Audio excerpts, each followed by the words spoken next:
मैं कोई संत नहीं, राजनेता हूं। एनडीए में क्यों शामिल हुए थे अजीत पवार, बताई ये वजह।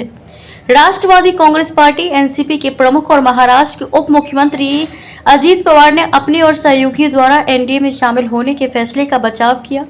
उन्होंने कहा कि वह कोई संत नहीं है जो विपक्ष में बैठकर केवल नारेबाजी करते रहे।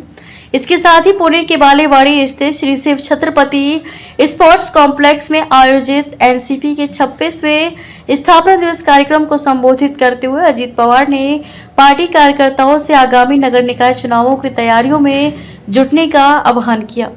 अजीत पवार ने कहा कि कुछ लोग हमारे एनडीए में जाने पर सवाल उठा रहे हैं और इसे पार्टी की धर्मनिरपेक्ष विचारधारा के खिलाफ बता रहे हैं, लेकिन 2019 में जब एनसीपी ने शिवसेना के साथ मिलकर सरकार बनाई थी तब क्या वह धर्मनिरपेक्षता का उल्लंघन नहीं था? राजनीति में केवल विपक्ष में बैठकर नारेबाजी करना काफी नहीं है। हम संत नहीं है बल्कि राजनेता हैं और जनता की समस्याओं का समाधान करने के लिए हमने सरकार में शामिल होने का निर्णय लिया। हालांकि उन्होंने ये भी स्पष्ट किया कि उन्होंने पार्टी की धर्मनिरपेक्ष विचारधारा को नहीं छोड़ा है। उन्होंने कहा कि हमारी पार्टी का आधार शाहू महाराज, ज्योतिबा फूले और डॉक्टर बाबा साहेब अम्बेडकर की विचारधारा है।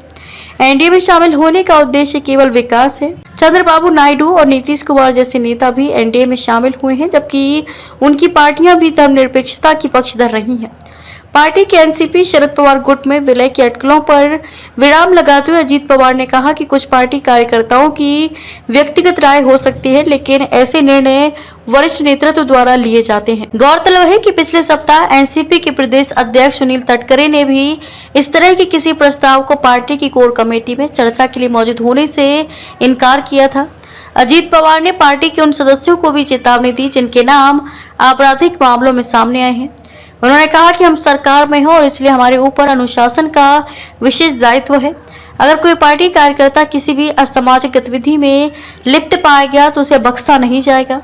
आपको बता दें कि 2023 में हुए विभाजन के बाद एनसीपी के दोनों गुट अब अलग अलग स्थापना दिवस मना रहे हैं।